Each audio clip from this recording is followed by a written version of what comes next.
Hello, hello, hello, and welcome to episode 49.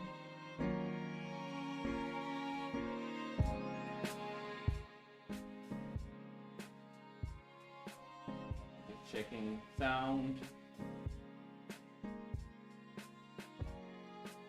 And good evening. What is that? What is that? What is this? Good evening to NewsViews. Episode 49. We're about to hit the big 50. Probably have a celebration or something. Thank you everybody who's watching. This is Zoe from zostillmovingabout. I plan to change the name to Zoe SMA. Sounds kind of corny, but I think it should work well. So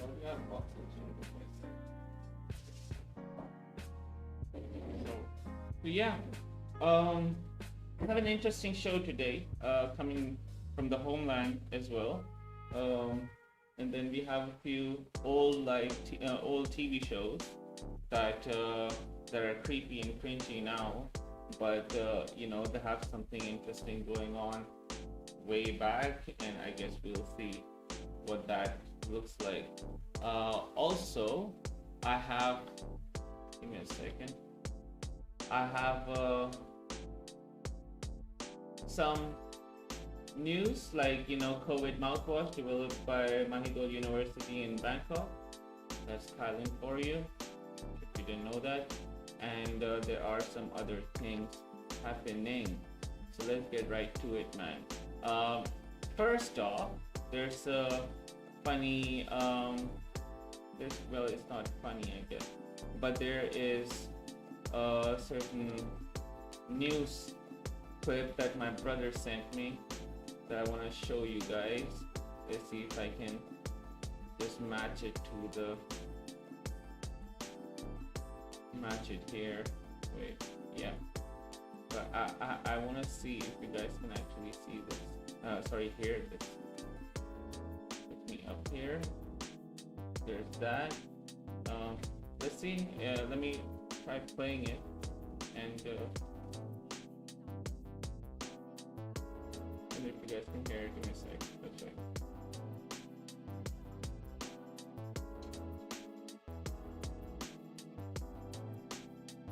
Nope. Can't hear it. Can't hear it. That's a bummer. Let's find it on YouTube, man. Let's find it on YouTube. Through this. Give me a sec. Let's find it on YouTube.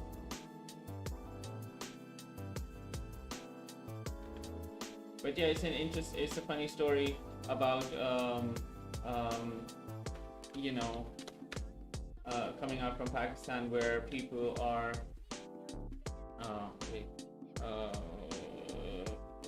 what should I label it? Second wife Pakistan news. White.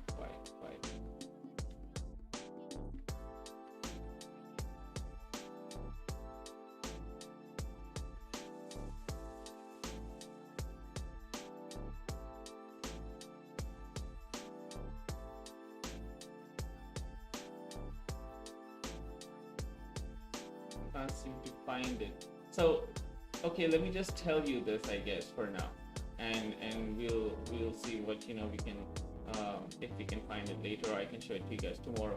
So what the deal is that there are people have figured out, like the government in Pakistan have this entire program where they have decided that they're going to that they have given the power back to the women to actually make sure that they can figure out if their husbands have a second wife. So what you have to do is you have to put their ID number, I think their NIC ID number, and they can basically look at find out if their husbands have a second wife on the side that they don't know about. And very funnily enough, the reason I want you guys to hear the audio, I was going to translate it.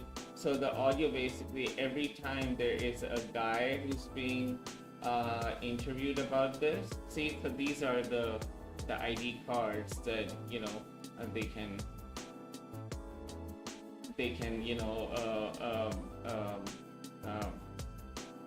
input the numbers off, and then all of a sudden they find out like if they have their husbands have a second wife or not. The funny thing is like, for example, this guy is really angry about the fact that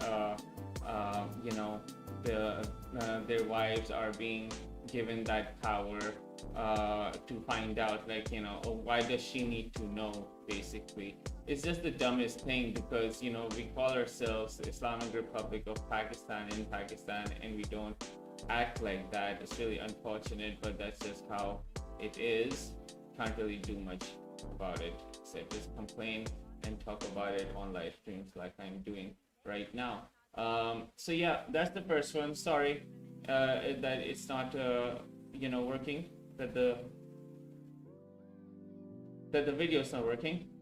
Anyways, let's go on to web pages and see what we have. Yeah.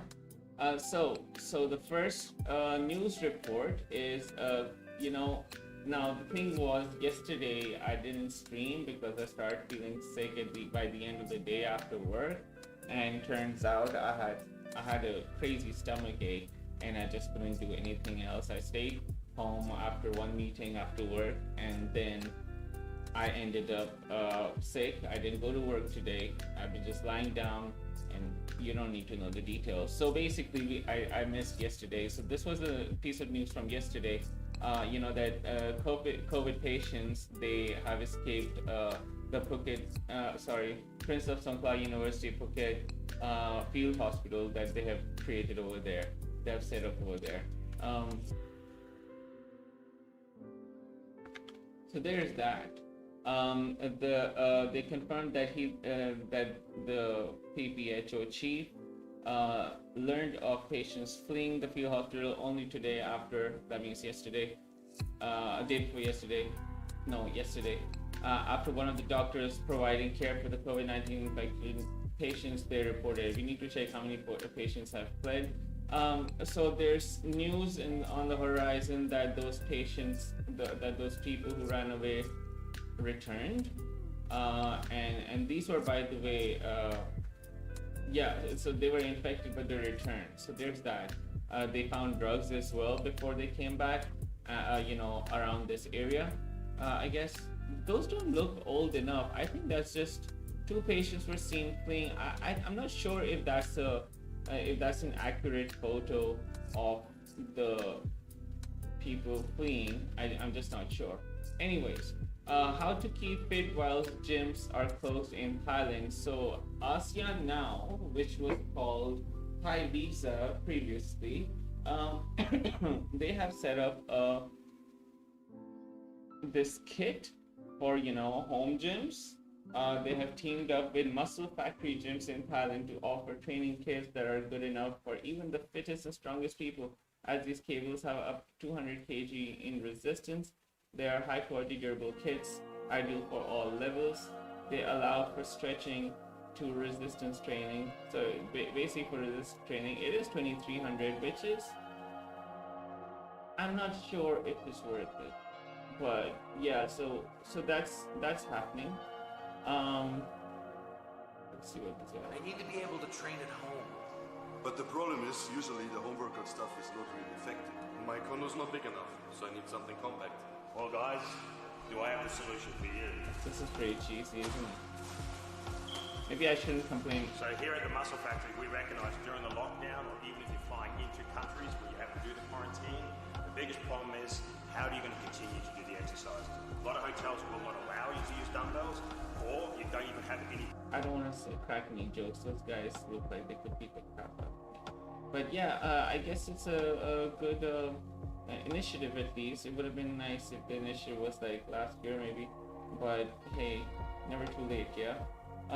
Anyway, so this is an interesting story. Mouthwash developed by Mahidol University can kill coronavirus in the mouth.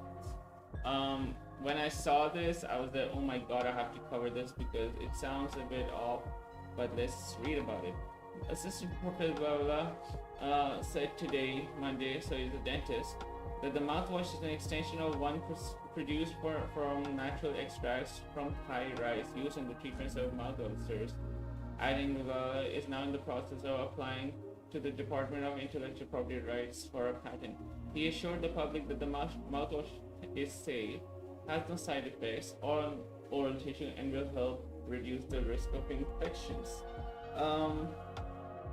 I have a feeling that the leading headline is misleading. Are these the same people who claimed the cure for COVID over 12 months ago? Has come to Thailand, effective again now. Great news if you're a door handle liquor. Jeez. What a load of mouthwash. Gotta love these comments. Do we have to snort it or blow it out of our nose? Okay, so yeah, so the comments are not helping at all. I'm not sure if this is actually facts, but you know, some big higher ups are talking about it. Let's see what happens. It's saying the formula is 99% effective at killing the COVID-19 virus in the mouth, preventing it from replicating in human cells.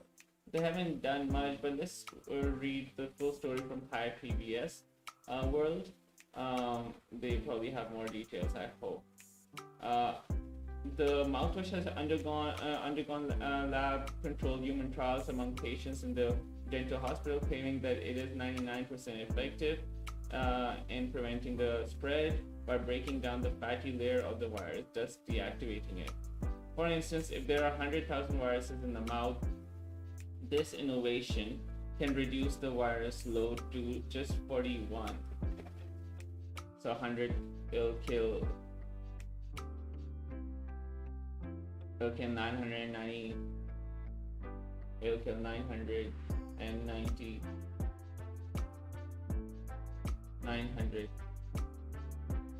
99,950 about viruses in the mouth. Interesting.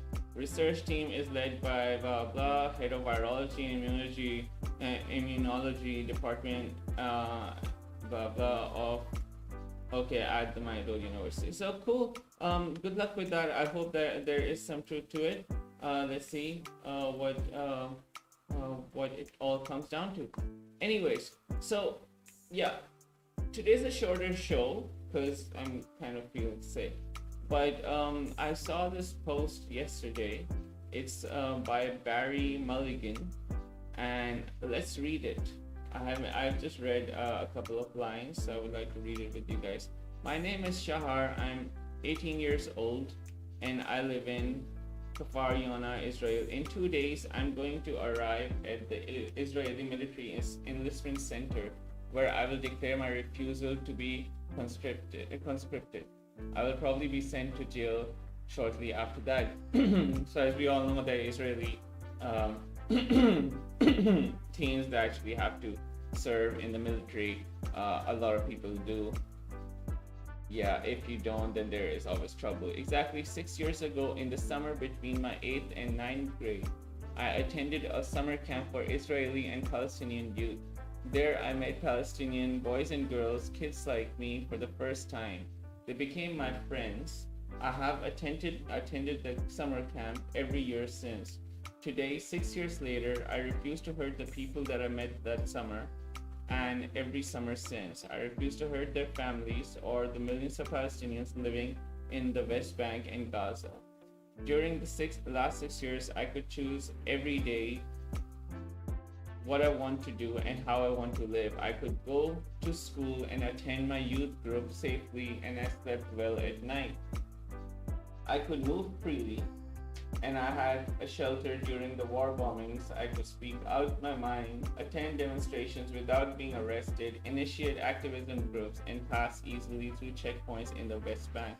I could vote in the elections. I could live my life with full human rights and civil rights. So cutting this off, if you remember, we had Mariam Afifi on this show as well. She's lives in Jerusalem. She's a Palestinian activist, and she plays in the band there as well. and she told us for an hour or so. It was the most interesting conversation coming out of the area, because that was the first time I talked to a Palestinian directly about these things, and somebody who's really active in the area, in the region. And it was like, she told me of harrowing tales, and whoever's seen it, it's on my YouTube page. She said things like, I'm skinny, I feel cold all the time, and when I go out in the evening, I can't put my hands in my pockets to stay warm, because Israeli soldiers are gonna shoot if they think that I have something, if I'm hiding something in my pockets. I can't relate to that entire experience. The only thing I can relate to is that I'm skinny as well, and I feel cold, and my hands are always in my pockets. That's the only part of it I could relate to. So I understand what she was going through, and it was just really crazy, the things she told us on the interview. But this is a similar situation where she's basically, not a similar situation, she's basically saying that I can live my life with full human rights and civil rights. That's something Palestinians can't do. This girl Shahar, is Israeli, and she's obviously, supportive of the Palestinians, and she doesn't feel that she should harm them in any way. Let's continue. But my friends from that summer, 6 years ago, share neither my life experiences nor my advantages. They cannot travel freely. They spend the day worrying that at night an armed soldier would be standing over their bed. They have neither physical or emotional security. They lack political freedoms and cannot vote to choose the government that controls their lives. And they are denied the most basic rights that we take for granted, including even the right to object to the injustices perpetrated on them by the Israeli occupation. So you can't say anything, basically, right? Yeah. Anyways, I refuse to take part in a racist, violent system that inflicts pain on Palestinians every day of their lives. Every day, Israeli soldiers break into Palestinian homes. Every day, the Israeli army arrests Palestinian children and denies Palestinian farmers access to their land. The military system that has been serving the occupation for years is now shutting down any possibility of Palestinians to move freely, while at the same time restricting access to clean water or to proper health care. Just checking if my mic was working. I hope my refusal to serve in the Israeli army will make a difference, even if it is a slight one. I hope it will raise awareness and lead other Israelis to think in a critical way about things many have been regarding as natural. I believe we should all take responsibility not just for ourselves, but for everyone living between the Jordan River to the Mediterranean Sea. I hope that refusing to take part in an oppressive system will show Israelis that we can choose to act differently and stop the violence. And that with this realization, there will be hope. You too can help to make things right. You can share information with people you know about the ongoing human rights violations of millions of Palestinian civilians living under Israeli occupation in the West Bank and Gaza, and help others see the truth. If we put our efforts together and object to the apartheid, it is our apartheid. I don't give a fuck what anybody else says. Oppression and violence in a non-violent way, both within Israel and outside of it. Maybe we can fix this historic injustice and start building a better life, a safe life, a just life for both the Jewish and Palestinian people. I hope she is okay. There hasn't been an update.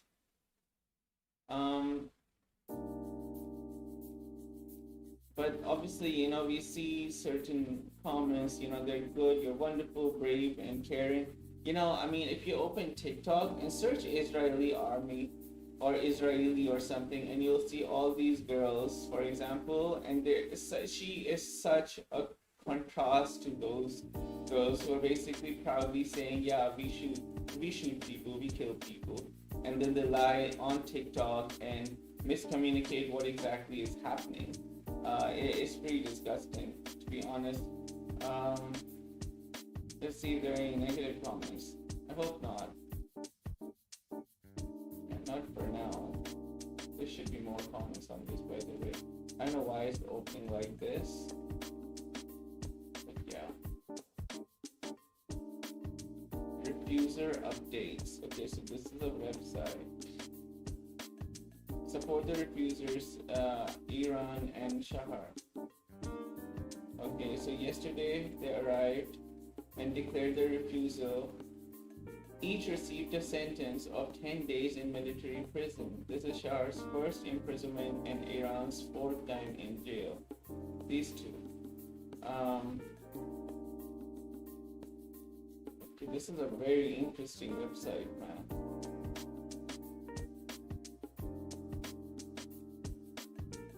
You know, this is really good. You know, I'm so happy that people are finally. They've been coming out for years, to be honest, but. You know, more and more kids are coming out and realizing that this is just bullshit. There are some crazy videos out there where, you know, people talk about, we should just kill them. They don't deserve to live.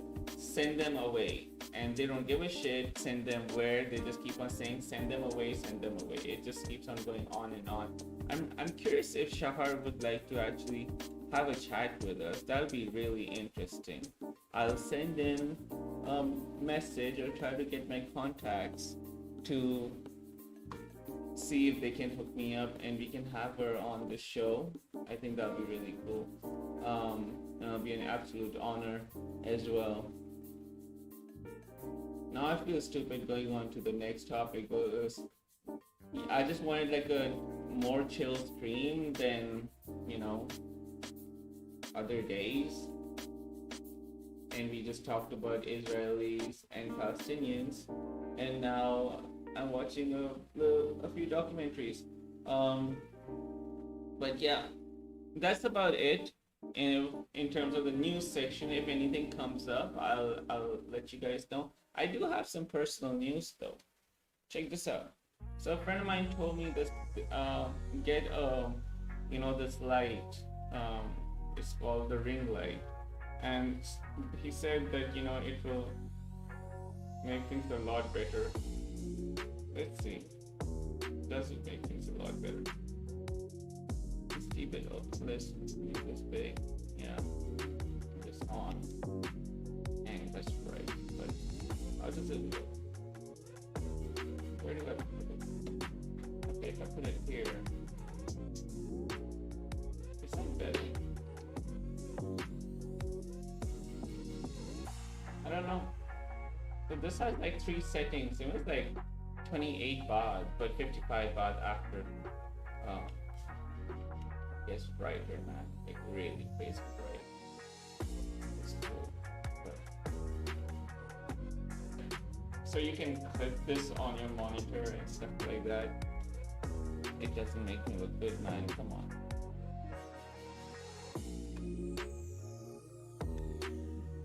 I like the warmness of the screen.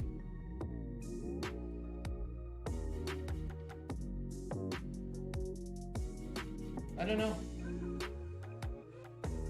I don't know how it looks. I'll keep it on for now until it's like crazy bright. So I'll keep it on right now and see how things go. So yeah. Now we have, like, you know, some oldie stuff. Like, there were all these old ass movies and adverts and different things like that back in the day. Like, not a lot of people outside of certain countries know this, but when I was growing up in Pakistan, I didn't realize that I was watching censored versions of all Hollywood movies. So even the kissing scene in Back to the Future 1, when they're about to go to school and they're late and stuff, was that one? I didn't see it. It was completely cut. Like, they removed it entirely. So, like, you know, when I watched, you know, in other countries afterwards and I moved out, I realized that, oh my god, everything is censored. They made like movies this long, they made them like tiny because everything was deleted and not banned, prohibited or whatever. So you know, um, then I remembered that there were a lot of shows that I used to watch, which definitely had a lot of crap in it, but I never saw it. So like, I was thinking of watching this with you guys. It's like, top 10 different things like TV shows that went too far, darkest episodes from 90s TV shows, 10 times reality TV went too far. So if you're up for entertainment news, you are welcome. But for now, let's watch this. It's called Lost Memories. It's the rise and fall of Norman Kay in the 80s. He was... Let's just watch it. Offices for what can be called Cocaine Inc. It's got to be 4 or 5 times as much cocaine as we've ever seen before. I'm shutting the light now. At least 34 people just in South Florida so far this year.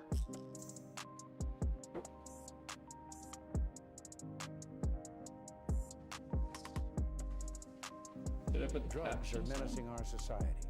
They're threatening our values and undercutting our institutions. They're killing our children.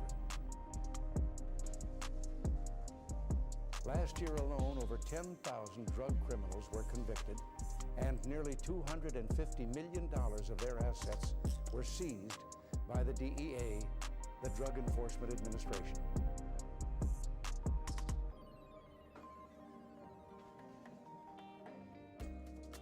210 miles off the coast of Florida sits this little hook-shaped island in the Bahamas. The name was Norman's Cay. Norman's Cay is a location that has always fascinated me. Maybe because of its amazing beaches? Nah. Perhaps its crystal clear lagoon? No again. How about the fact that 80% of all the cocaine brought into the US passed through this tiny little island in a 2-year period? If you're too young to remember, forgive me, because I'm too young myself. But the 80s was a pretty wild decade. Coming out of the oil crisis recession of the 1970s, all was looking positive for the 1980s, a time of excess and consumerism. People dreamed big in the 80s, and it was definitely a period in time that would change us forever. We would also see the rise of cocaine. Cocaine. A drug that made you feel like you were moving 100 miles an hour standing still. Perfect for staying up all night and partying. Celebrities took it, rock stars took it, athletes, even on Wall Street. They say timing is everything, and timing couldn't be more perfect for one specific person. A man by the name of Pablo Escobar. Pablo Escobar ran the Medellin cartel from 1976 to 1993, and while at the top, supplied 80% of the cocaine smuggled into the US, and was apparently worth $25 billion by the 1990s. The logistics of smuggling drugs into the US was ever-changing and quite difficult as time passed. Enter Carlos Later, Pablo Escobar's drug trafficking partner and a prominent member of the Medellin cartel. Later revolutionized drug smuggling in the late 70s. You see, before Carlos, drug smuggling was primarily done by mules, people bringing in small quantities of drugs in their luggage or even swallowing condoms stuffed with cocaine. But it soon didn't take long to find more effective methods of moving the powder. In the 1970s, Carlos Later had done some time for marijuana charges, and during his stay had found himself a new bunkmate, a man by the name of George Young. If you ever seen the movie Blow, you'll know right away who I'm referring to because he was portrayed by Johnny Depp in the film. The two men were ambitious and made big plans to form a partnership once released from prison. George had convinced Carlos that using their own planes was the way of the future. It was time to think big, and it's not like smuggling cocaine by aircraft was a new concept. The Medellin cartel had smuggled by plane before. The problem was Colombia was just far enough from the US that no private plane could make the trip without having to refuel. Customs and the DEA were well aware of this and would be ready to make busts the minute planes would land. This is where Norman's Cay comes in.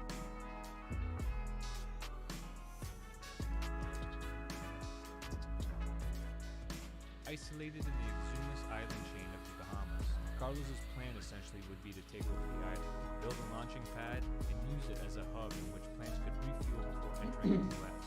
Planes that would be carrying millions of dollars worth of Colombian cocaine. It was literally the perfect spot to run his empire from. Norman's Cay was a pretty low-key destination. There was a small community with a marina and a small runway, and that was pretty much it. Excursions to the island were actually quite expensive, as you needed a small plane to access it. But because Norman's Cay was infested with sharks in its shallow waters, it never really established itself as a hotspot.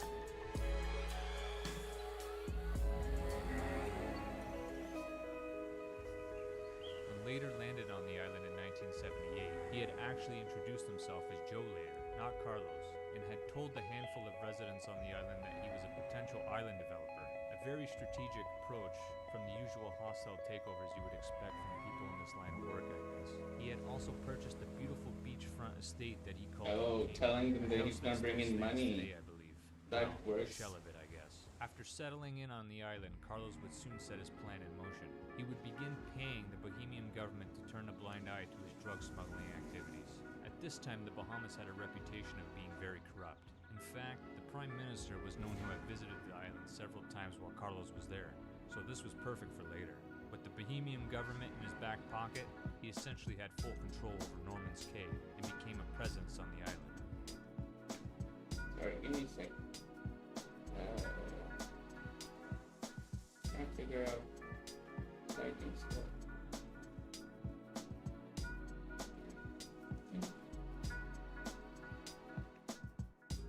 His goal now was to chase out the current residents and make the island the home of his cocaine empire. He would begin making deals with his neighbors, buying up as much property as he can, and many of the residents obliged, probably out of fear, but nevertheless, many were okay with selling their homes. You have to understand, many of the inhabitants on the island were retired individuals and weren't really looking for any trouble. Probably the reason they moved to a private island to begin with, and the ones that were reluctant to sell, well, you know. To help with this situation, Carlos would bring in a large crew of menacing Germans armed to the teeth, real paramilitary-looking personnel to start wandering the island, probably in an effort to scare them into selling. Strange things began to happen. Some residents would find their boats floating freely far away from their docks, rope lines mysteriously cut, or water in their cisterns would be tainted. Even one instance of someone's dog being found floating in their water cistern. Oh God. But the definitive Dead? moment when the residents knew the island was no longer safe was when a body was found mysteriously murdered on a yacht. Later would eventually be successful in paying or forcing the local population to leave. He now had full and total control of Norman's Cay. From 1978 to 1982, this island was the Caribbean's main The drug entire smuggling, thing, a he hideaway, took over the entire part of the island. Carlos and his associates. Construction gear would also be imported to the island to construct things like aircraft hangars and storage units. He would also expand the runway airstrip to 3,300 feet to allow all sorts of aircrafts, fully loaded with cocaine, to land safely. Planes coming in from Colombia, of course. Once on the ground, the product would be reloaded into various smaller aircrafts and then distributed to locations like Florida, Georgia, Texas, and the Carolinas. Later's method allowed traffickers to move unimaginable quantities, big numbers. Carlos was believed to earn between 250 to 300 million every year when the island was operating at its peak. Wealth that would eventually mount into the billions. And they played just as hard, too. They would routinely throw cocaine and booze-fueled parties that were that of legend. Later would fly in hookers by the plane loads and host these massive orgies that lasted for days on end. People would be seen wandering the island butt naked, have these huge bonfires on the beach, all while blitzed out of their minds. Carlos and his associates were living like rock stars in paradise. But like they say, all good things must come to an end. By the mid-1980s, the U.S. finally got wise to Later's transport routes and also started putting some serious pressure on the Bohemian government, strong-arming them into cracking down on the drug-related activities taking place on Norman's Cay. Carlos was essentially told to leave.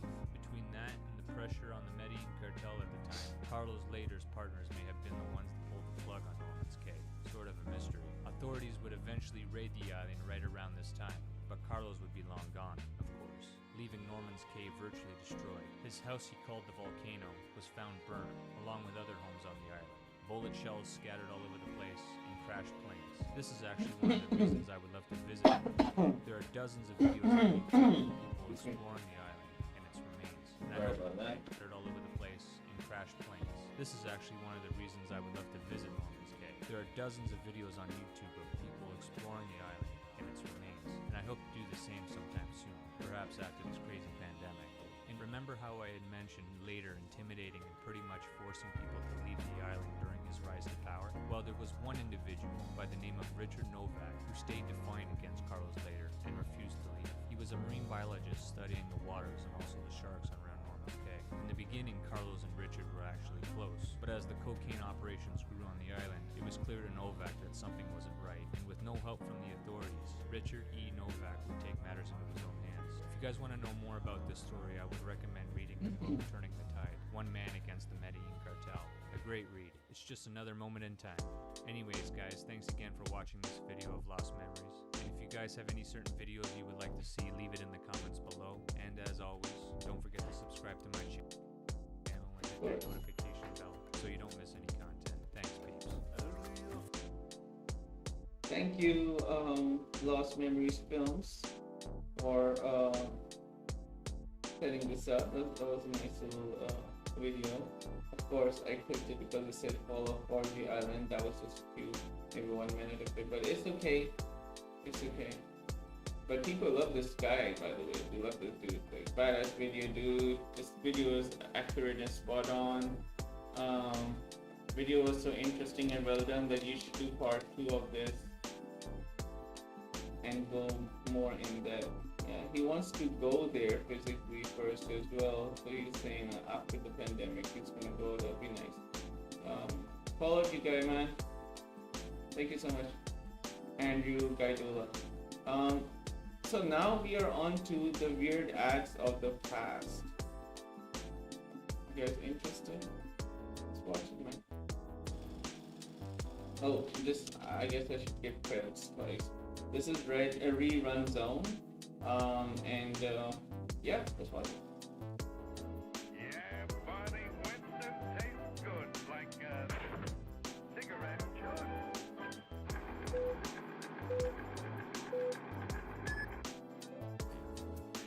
Chef does everything but cook. That's what why it's so important.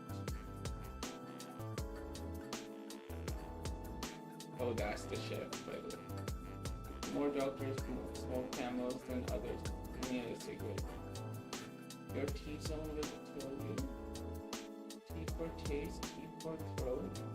That's your proving ground for any cigarette. See if camels don't suit your T-zone with tea. He's one of the busiest men in town. While his door may say office hours 2 to 4, he's actually on call 24 hours a day. The doctor is a scientist, a diplomat, and a friendly, sympathetic human being, all in one, no matter how long and hard his schedule. It's really funny. The best things in life come in cellophane. That's right. You see what you buy, no guesswork. Foods come fresh, stay fresh longer, less weight, and things in cellophane are clean and sanitary.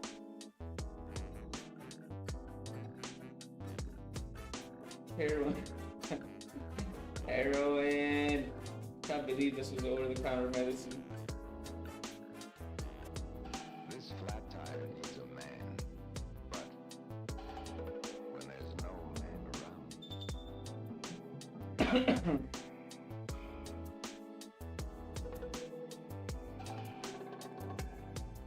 Okay. When there's no man around, Goodyear should be. You can change tires, I think. If your wife can't cook, don't divorce her. Keep her for a pet and eat at our place.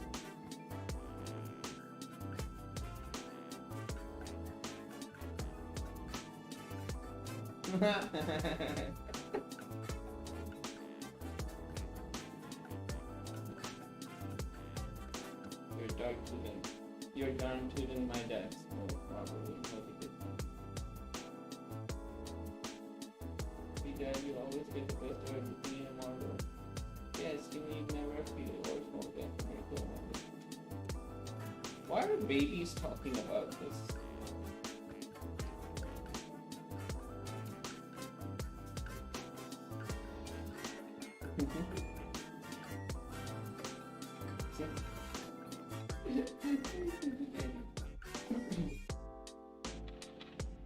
I bought the fresh stick, just as you told me. You're absolutely right. It's neat and quick, and it goes on dry. It did make me feel cool and sweet, just as you said. I did everything you said, but my boss still hasn't asked me to lunch. Unlike some deodorants, Fresh doesn't guarantee you'll get ahead in business. Did she say the boss did not or did? I did everything you said, but my boss still hasn't asked me to lunch. Why would your boss ask you to lunch? Guarantee you'll get ahead in business. All Fresh does is keep you fresh.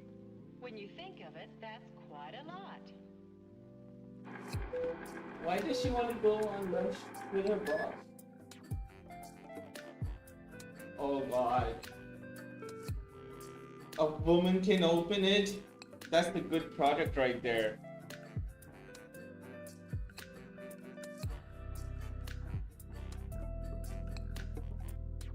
If I could play video games, you would. It would be Atari. My God.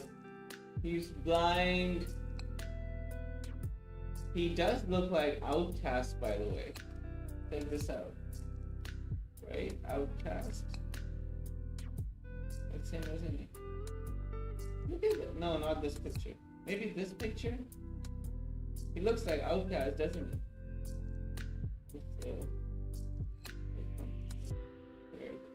There you go. See, look at that. He looks like Outcast. Anyway. Using a blind person to sell video games. Nice. Stack for convenience.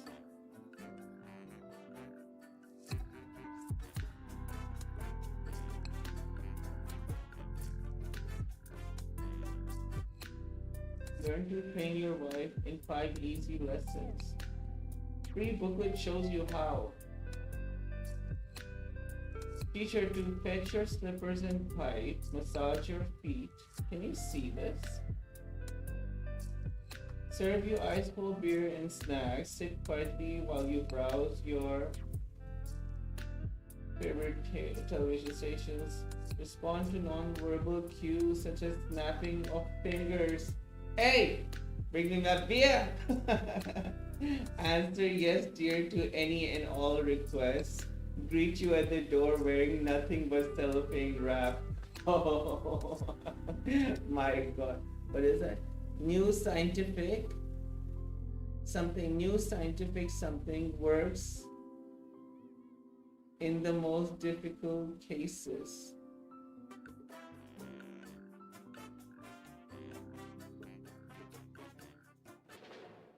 Your squad is ready for you to lead them through with Johnny 7 OMA charge.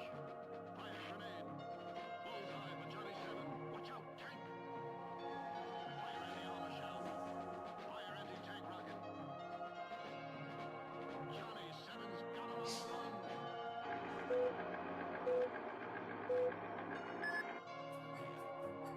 This guy's probably joined grand gifts for smokers. Nice. Camel was killing back in the day. Don't shoot because you have nothing to wear. Just send 25 cents for Frederick's picture pack catalog with the latest in glamour clothes direct from Hollywood. Continental bras, lingerie, shoes, fabulous dresses at tremendous savings. Okay. A girl-sized hand needs a girl-sized pen.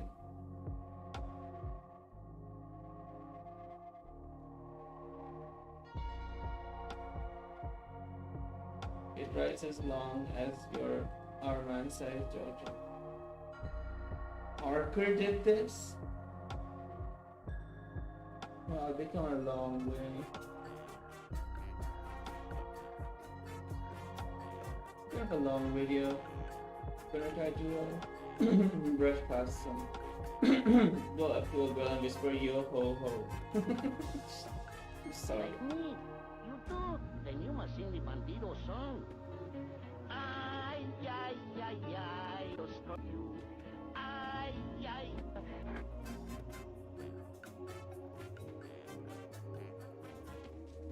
Does your girl have perfect legs? Send out for our. Oh, my camera just shut down. Let me replace the battery. I need to get a dummy battery. I'll get it soon. But anyways, keep watching. Whoop.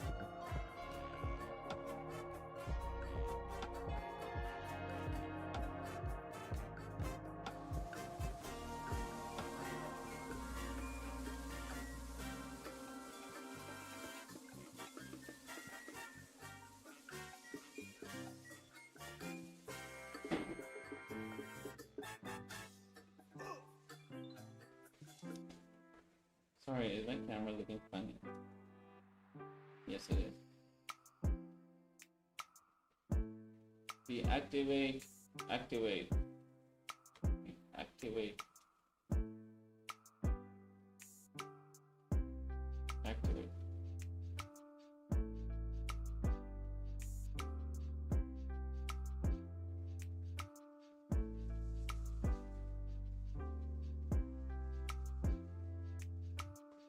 Okay, it just looks funny now. I don't know why.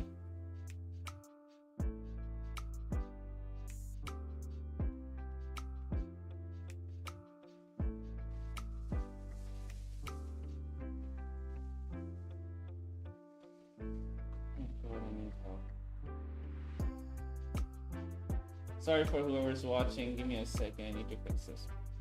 I don't know what to do. I'm not.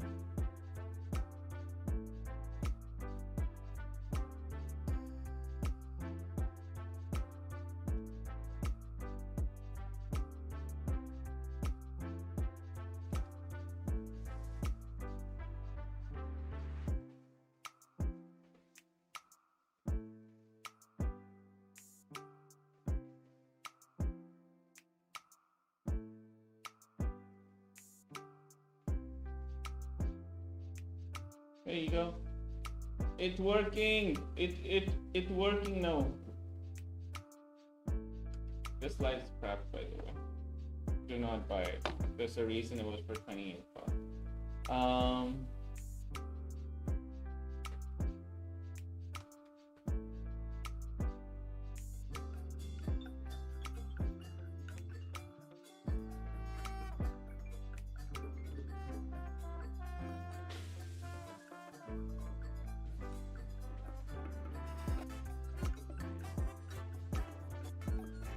Not just because I've got pancakes disappear.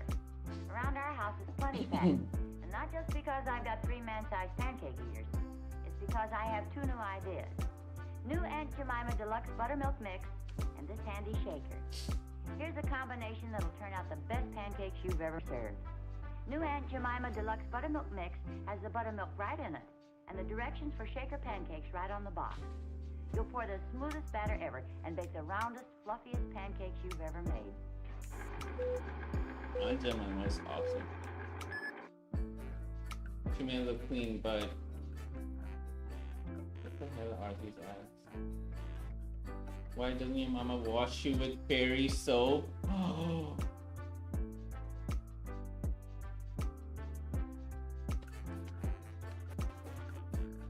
Oh God, you dirty boy, why don't you wash yourself with... My God, these are messed up, man.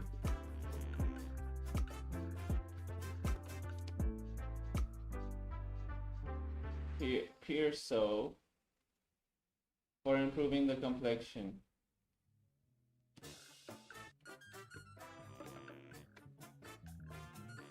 If your husband ever finds out you're not store testing for pressure coffee. Do you still beat your wife? Maybe you should never have stopped. Read why in the rollicking, provocative yet educational booklet entitled Why You Should Beat Your Wife, written by an eminent practitioner of this manly art. Send 15 cents in stamps or coin to Co-LE Sales Company.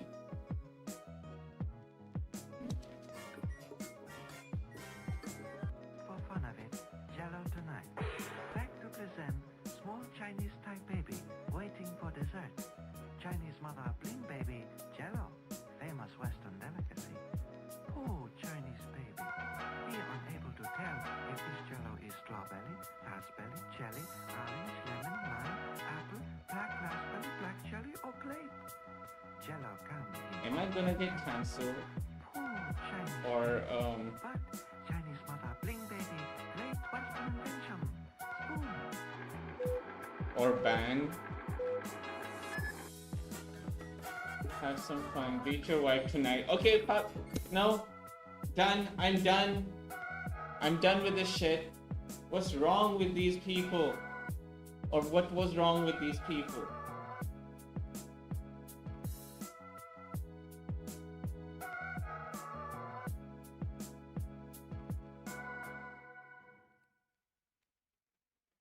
I do not endorse beating your wife or your girlfriend or your kids even. Yeah, let's watch this. This might be fun. Power on. Is that Judge Dredd? Captain Power and the soldiers of the future. Whoa. Top 9 great Sorry. forgotten 80s sci-fi TV shows. If you were a person born in the 80s, probably I love imagination and this. creativity would have been your best friend. With no doubt, we could go on to say the 80s were a golden period for everyone. And when we mean everyone, it includes toddlers, teens, adults, and grandpas who love to gaze at the television for that outburst of fun and out-of-the-box science experiments. Sci-fi directors, it would be even wise to say that a little bit from series like the 80s with hits, a lot of fantastic budget to prove their presence. In this video, we will be This was an amazing show. What was this, Automan? My name is Automan. Yes! Automan. Freaking amazing. This series was a showstopper and a great superhero sci-fi. With a triangulation of action-adventure comedy, the show was a huge success during its time, and given the period it was premiered, special effects were still played around and it was visually appealing. Automan is a holographic crime-fighting superhero, played by Chuck Wagner, created by a computer program who goes by the name Walter Nebeker, played by Desi Arnaz Jr. He uses his programming knowledge to create an AI program from which the Automan is created, and he is able to step out of the system at night, allowing him And he became a complete pushover after that. to get into some action. The only one who knows about the superhero is the programmer's secretary, Roxanne Caldwell. As with every cop who hates vigilantes, Captain Void is an officer who is skeptical about computers and denies Walter by turning him down every time he offers ideas. Automan is assisted by a ball of light named Cursor that glows and helps create a countless transportation medium for him. Unfortunately, the show had very low ratings, and in addition to this, the special effects created were very expensive, and so they had to cancel the show in the short run. Even with its short span on TV World, Automan is still revered for its technical leap it took back then in terms of VFX. It was amazing. I can't believe it got cancelled. This show revolves around the human resistance fighters who are fighting against a cyborg entity known as Lord Dread, who has complete control over the mechanical beast army with a vision to digitize each and every human on planet Earth. Captain Power and his resistance soldiers have powerful exosuits that are laced with different weapons and gadgets which they use to beat the mechanical forces of Dread. Mattel Toys produced this show with the intention to sell their toys. They released interactive toys which could be used when the show aired on TV. Mattel had tasted massive success with He-Man, and they were looking for some out-of-the-box ideas to recreate a similar success. Rated character apocalyptic, geared short figurines, premature closure, time cartoon effect deterrent for the show. The violent theme also acted as an effect deterrent for the show.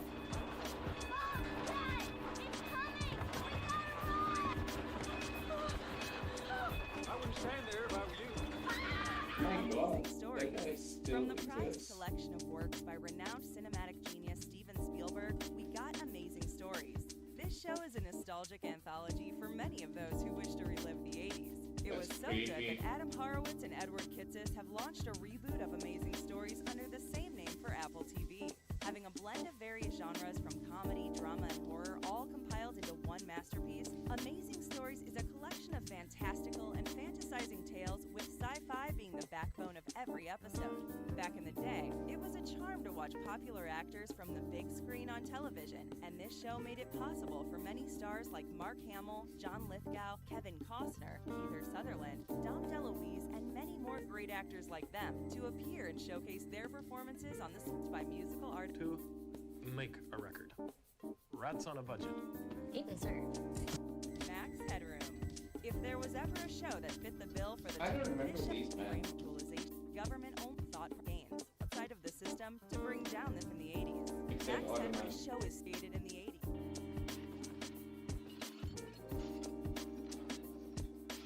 The Hitchhiker. Yet another show with a mix of genres such as sci-fi, mystery, action, drama, horror, and more. The Hitchhiker was one of the best 80s TV shows to keep one bewildered and at the edge of their seat, making them wonder what may happen next. Here on HBO, this series was a Friday and Saturday night program that made weekend evenings for many exciting and entertaining after having worked worked the entire week, played by mirror to the doings if the odds are stacked against unexpected twists and beautiful, engaging Kirstie Alley. The clear eye and the pure heart. Alien romance I don't- with or did I watch unforgettable shitty shows as a antics kid? have crowns target newcomer a bit of a certain of love with it in this ship down too soon because were made available in the world. Sci-fi is never complete without the idea of cross-dimensional exploration, and The Other World was an adventurous series that portrayed this theme.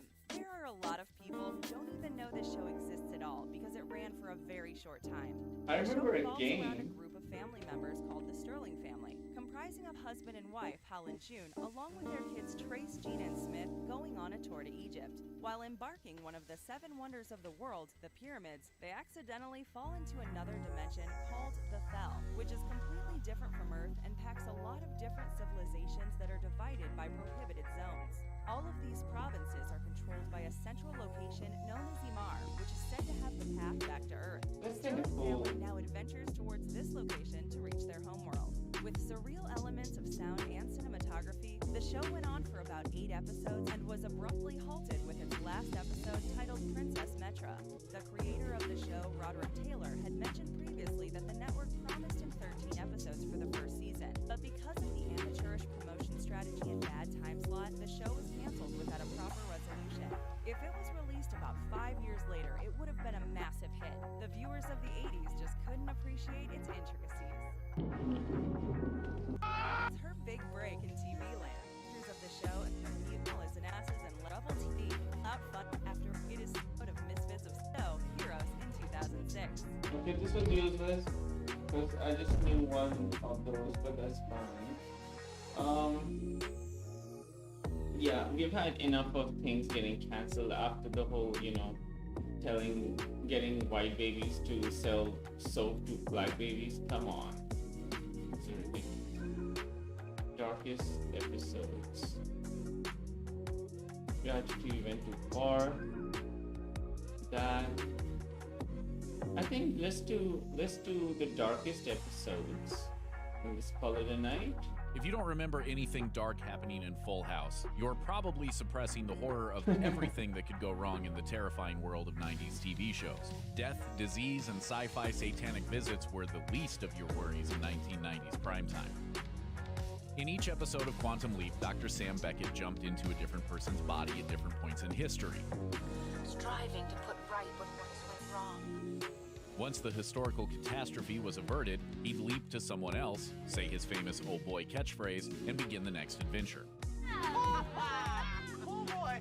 Along the way, he was aided by his best friend Al, a hologram from the future. Due to its time travel format, Quantum Leap jumped freely between many genres. In one haunted house episode, Sam leaps into the body of a horror novelist. While he's usually there to save lives, he's unable to prevent people from dying all around him. But then it's also revealed that Sam's holographic buddy Al has been possessed by the devil, who then tries to murder Sam. It gets intense, but don't worry, because it's Quantum Leap, things turn out okay in the end. The show even throws in a fun Stephen King reference. Stevie King. Hey, Cujo! The heart of Roseanne was always the working class relationship between the title character and her husband Dan. That is, until the final season, where a surprise lottery win turns the family into millionaires, leading to bizarre wealthy celebrity hijinks. The series finale hits viewers with the biggest plot twist of the series. The whole last season was a novel written by Roseanne, who never won the lottery at all. Apparently, Roseanne's fiction writing habit is her way of coping with the loss of Dan, who had actually died of a heart attack in the previous season. My writing's really what got me through the last year after Dan died. In about 2 minutes, the entire run of the show goes from comedy to tragedy. For what it's worth, the 2018 Roseanne revival showed Dan to still be alive. Of course, then Roseanne herself was written off the show due to her own questionable comments. That's a different kind of dark. From start to finish, Seinfeld was snarky and witty and treated every situation like a joke. However, in one episode from 1992, the show got a little too real for comfort. The opera is all about Crazy Joe Davola, who'd seem more at home in Silence of the Lambs than Monk's Cafe. The insanity starts when Crazy Joe phones up Jerry, leaving a message where he threatens him. Now I'm gonna put the kibosh on you. Crazy Joe has also been stalking Elaine, plastering countless photographs of her face across his apartment walls. From there, he spends the rest of the episode acting like a genuine serial killer, finally disguising himself in a clown costume and scaring Kramer. The laugh track only makes the whole thing even more disturbing. The worst part? At the end of the episode, Crazy Joe is still at large. Frasier, one of the most... This is a dumb video, man. I mean, it's nothing really crazy dark, right? Is it just me? Done with the ick factor?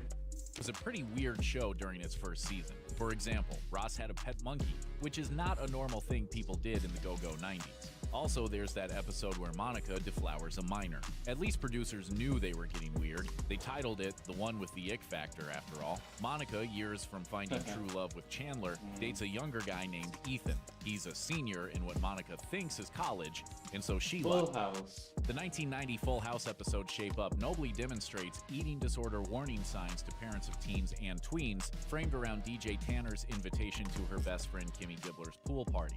Realizing she'll have to wear a swimsuit in public, DJ feels some toxic body shame and becomes obsessed with losing weight as quickly as possible. She posts photos of rail-thin models on the fridge to discourage herself from eating, eats ice on a stick, feeds her sandwich to the dog, and then stops eating altogether.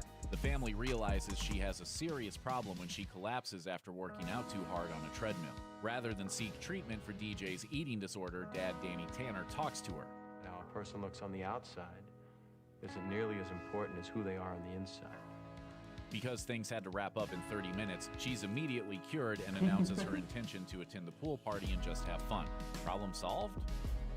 The 1995 movie Clueless was so popular with 90s teens that ABC and later UPN adapted it into a TV series. Stacey Dash, Elisa Donovan, and Donald Faison reprised roles from the movie, while Rachel Blanchard took over for Alicia Silverstone as Cher Horowitz. The movie was based on Jane Austen's Emma, so the show ran out of source material pretty quickly, but a very special episode in 1999 tackled the perils of drunk driving. Cher's friends throw her a huge 18th birthday party. It's so 90s that NSYNC even shows up. Cher, Marie, Sean, and Cher's boyfriend of the moment, Adam, party hard and get drunk. Everyone but Cher tries to drive home. Look, Cher, there's been an accident. It's true. While Murray walks away, Sean and Adam get hospitalized, and a short time later, Adam dies from undiagnosed internal injuries. That sure doesn't happen in Emma. Before it became a soap opera, Bad choice of videos today. Should I have paused, right?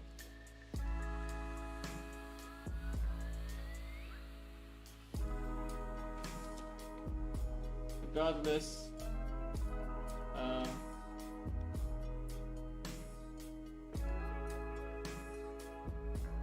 just a quick update if there's anything happening since we started. No, that's basically it, man. Oh yeah, the Paralympic athletes, they are in Phuket. They will be staying here for 14 days. It's pretty awesome. Also, I remember covering this for the newspaper back in the day. This was a fun time. Unfortunately, in November, this is cancelled because of COVID. Everything's cancelled because of COVID. Safe to assume Thailand will not be reopened then. Yeah. Yes, CRN, 3RM, yeah. Really understand that tone, but anyways, yeah, that's about it. I'm gonna get some rest. Like I mentioned earlier, I've not been feeling well since last night, and all day today. I'm feeling a bit better now. Take care of yourselves. Please like, share, and subscribe to the channel if you can. I try to do this every single day, and I love it when there are people around. And yeah, I didn't get too much time today to look for you know, too many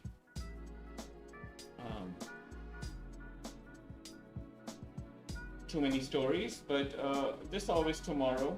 And let's watch a few documentaries or something. If there's any documentaries that you think you would like to watch with a bunch of people, with me and yourself and blah blah, let me know, and we'll do that.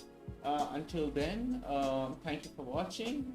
Stay blessed, take care, stay safe, And I will see you guys tomorrow. Peace.